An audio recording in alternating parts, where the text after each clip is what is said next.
Okay, let's go to the top. Okay, so Eurogamer.net. I'm not quite sure. I guess I'll classify it as like tech news. Um, anyway, we've got tech news talking politics now, which is interesting. But that aside, Blizzard staff anonymously share their pay info in a fight against wage disparity. Most staff receive pay increases of less than 10%. I don't know if they had like that subheadline as intended to display something good. Like, is it saying that less than 10% increase in wage is a good thing or a bad thing? Or it's like, oh, this is disappointing? Like, I don't get it. This article is written by Vicky Blake on the 9th of August.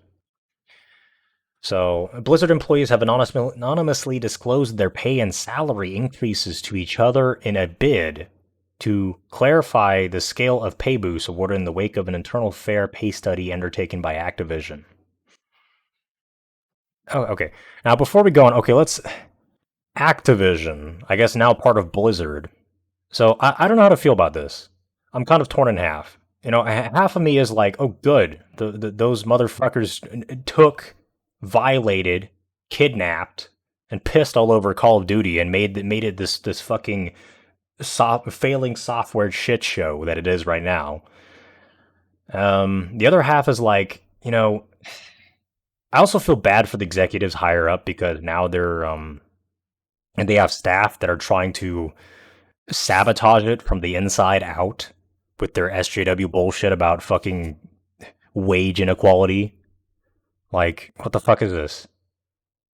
Yeah, I don't know. I don't feel bad for the company. I feel bad for like the higher ups who had to read this shit to see that the baby that they created had to do this, had to Um, die from being poisoned on the inside out.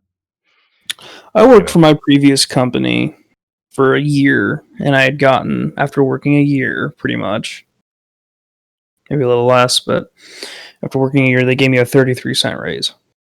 So, I mean, 10 cents seems like kind of an insult. I mean, If the you're if you're company. gonna give them if you're gonna give them a raise, I mean, I feel like 10 cents would be an insult. If you either you're gonna give them a good raise or don't give them a raise at all. I would rather not have a raise than get 10 cents per year. Right. I mean, I guess 10 cents per year, and except for like this year, I think that's just below inflation. So I don't know. Anyway, um, so an anonymized spreadsheet circulated amongst developers confirmed staff had received lower wages and pay raises than anticipated, as reported by Bloomberg.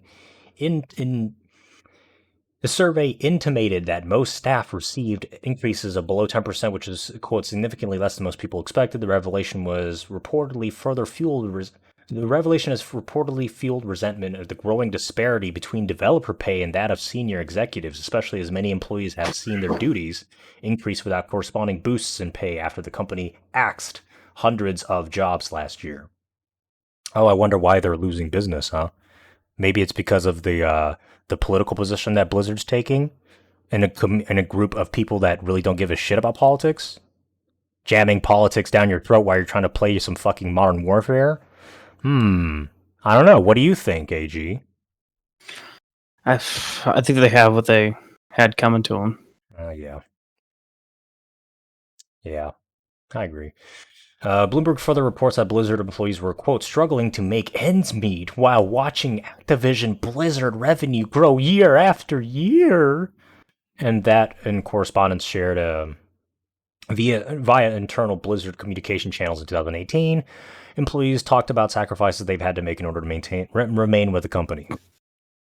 A quick side note: what do you think is Blizzard's main earner right now? Is it Modern Warfare? Mm, I don't know. I don't know how far their reach extends.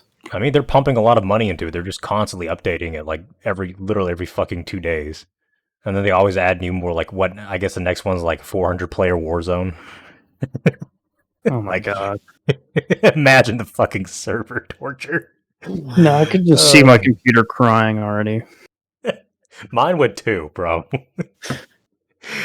Anyway, um, Well, one employee wrote that the emphasis on the pronoun usage, they had to skip meals to pay rent, and they used the company's free coffee as an appetite suppressant.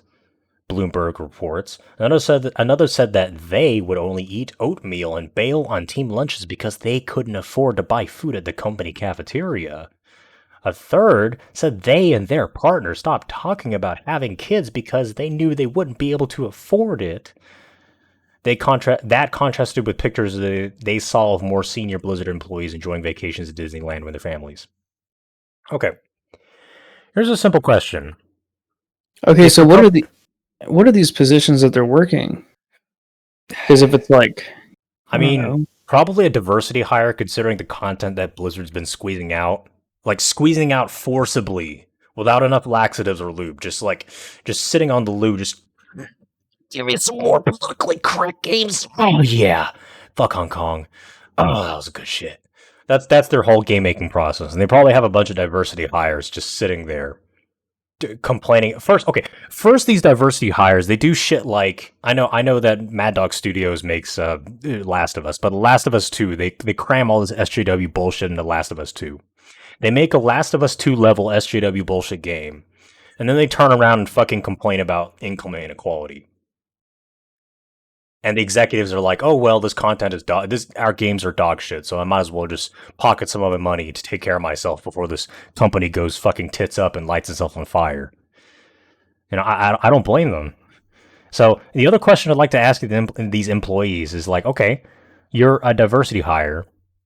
If you're having such a hard time paying your bills, why are you sticking around with an employer that you know is fucking you over? Like, why stick around with someone who is clearly exploiting you? If they are exploiting you, why are you just sitting there letting it happen? Um, and also like another one said that they are complaining about how they can't afford to buy food at the company cafeteria. Okay, do you know why the cafeteria is there?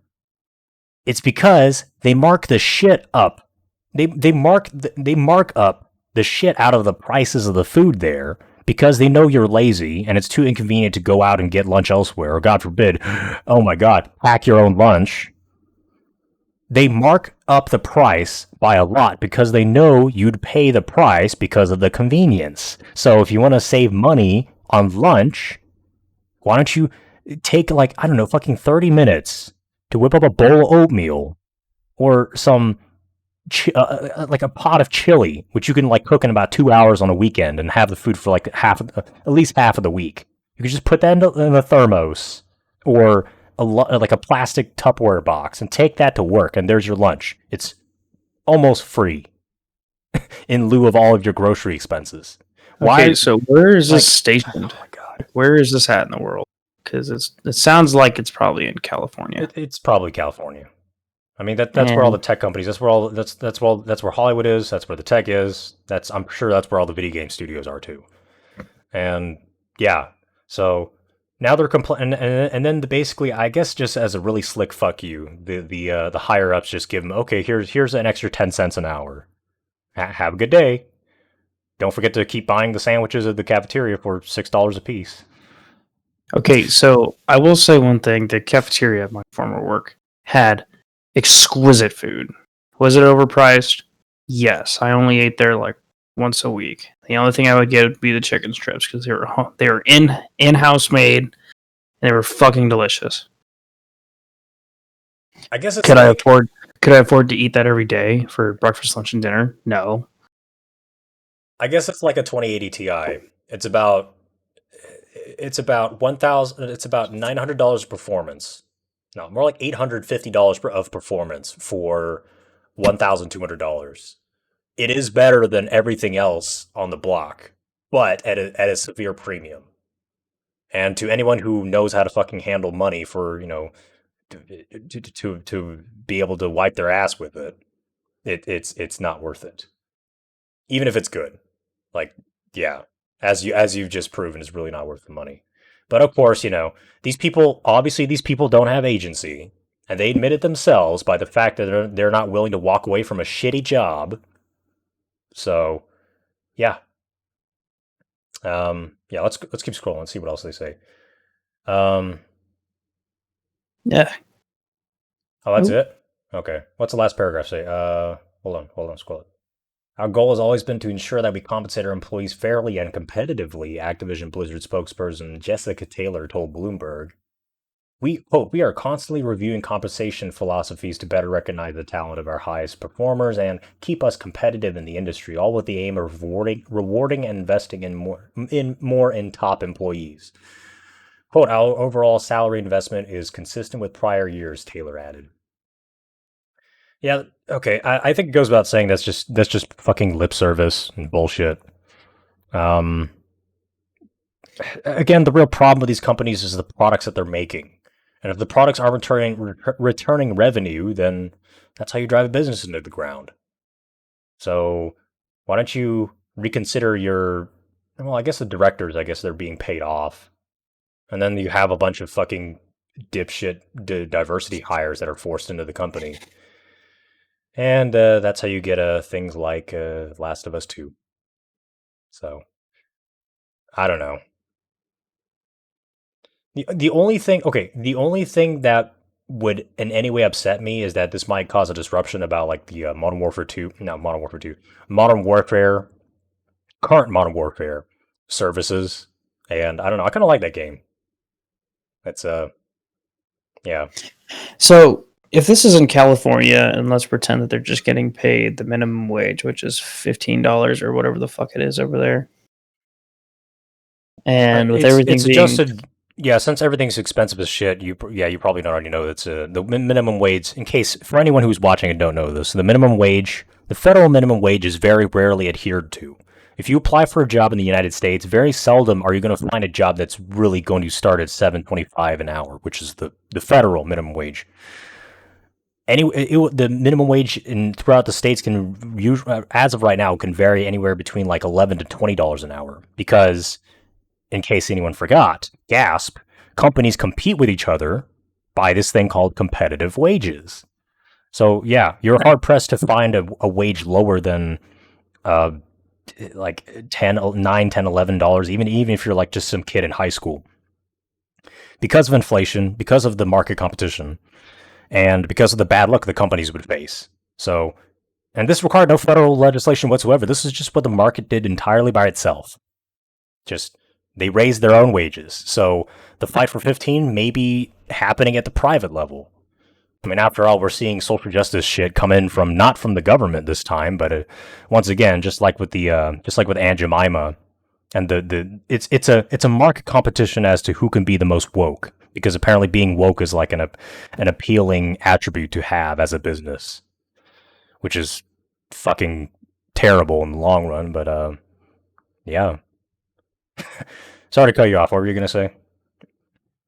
I don't even know. I mean, I feel like I don't know enough about what's really going on, like what positions these people are working, what is their starting pay, like how much vacation do they get, how much this and that do they get. Okay. I'm sure. Okay, in one aspect, yes, we do not know because nobody's omniscient. And the other side of that, the other side of that consideration is that it's they probably intentionally obfuscate that in order to push their own narrative. Like they could be getting like all kinds of fucking incredible benefits, vacation time, exclusive access to all their products, insider information that they could easily abuse to like I don't know, screw with the stock market or whatever. And then they turn around and complain about the wage cut. It's totally possible. Insurance. Yeah, who knows? Fuck, even maybe like I don't know, shady under the table business of all. Who the hell knows? There's obviously a reason why they did this anonymously. Just like how that dumb bitch who tried to accuse Justin Bieber of, who tried to Me Too Justin Bieber through Twitter, did it anonymously. It's, people are anonymous for a reason, in case you forgot. And I'm guilty of this too, I guess. And so are you. But yeah, imagine the bedlam that would erupt if these people came out with these complaints of income inequality without being anonymous. Just imagine. So is this income inequality, or is it Blizzard not paying their workers or not giving them big enough raises? I hate to be defending Blizzard in this case, but I really don't feel bad for these people complaining about their fucking wage problems. So Blizzard's a shitty business model producing shitty products with shitty employees. Uh, only thing I'm gonna miss is I don't know what I'm gonna miss. Modern Warfare is probably just gonna move to a different client anyway, so I personally won't be at any loss for this. Um, yeah, to me it's just a business failure from top to bottom, or from the bottom up to the top. You have a bunch of stupid people working for a incompetent company that's producing products that its own customer base hates for the most part. That's hilarious. Yeah, it's a clown show, but hey, popcorn. Anyway, any closing thoughts? I don't have anything. Well, fucking Blizzard. Let's throw a cash in for the indie market. Let's see if any more funny things can pop up in Steam. Let's see what kind of stuff that the indie devs will come up with. Okay. Even sorry to keep this dragging on. Even if the big companies start to fall apart, we have like here's a good example of success. Okay, so there's this really small studio called Tripwire Studios, and they came out with this game called Killing Floor, and that wasn't really much. But then once Killing Floor 2 came out, I don't know how they scraped up the budget to do it, but it's a very simple game. I wouldn't say it's even a double A title. So maybe it's like a B title, and it is making triple A level sales. I'll tell you that, and it's pretty decent quality. It's just a step down from triple A titles, but yeah, it's really getting somewhere. And even you know it might be you might take a pessimistic view in the sense that okay, well, AAA studios are turning to shit, and indies are just not big enough to make a really big piece of work. But small studios is now where it's at. I guess maybe you call it indie studios. I mean, correct me in the comments if I'm getting my terminology all fucked up. But we're going to see the rise of small studios. And it's just like how the Chinese government, whenever the Chinese government puts ridiculous restrictions on companies, whenever the press and the general customer base puts a lot of pressure on these companies, they start to disperse, and a smaller company is more economically mobile, meaning they can like disband and reband, or they have less bureaucracy to fish through if they want to make like a business decision. And we're going to see small studios be on the rise. And if they need to make a really big like AAA killer, they can just team up. Like imagine Tripwire teaming up with like I don't know, like give me a studio. I don't know, man. Like what's it called? What's the who are the devs of Fallout New Vegas? It was Bethesda and Obsidian. Maybe like Obsidian. Imagine Obsidian and Tripwire coming together to make like I don't know, like a fucking cyberpunk zombie Fallout clone. I'd fucking play that, and they'd finally have the budget and the resources of a AAA studio like Activision, or a AAA publisher like Activision. And Activision doesn't even make the shit themselves; they're just a publisher. They hire studios to do the job, to do the game, and then they split the profits with them, and so on and so forth. So I think the future of video games is bright, despite this SGW bullshit. There's no end to the ways you can restructure the business model of video game studios because there's a demand. So I don't know. This was a fun article to laugh at. Anyway, we'll call it there. We're at 19 minutes. You roll the outro. All right. Well, if there's anyone out there still watching, Please leave a like and subscribe if you want to check out ABC, the guy who did most of the talking. You can click on the link down in the description below, take you straight over to his channel. You can subscribe over there and check out some of his content. I guess for now, we'll see y'all later. Hong Kong.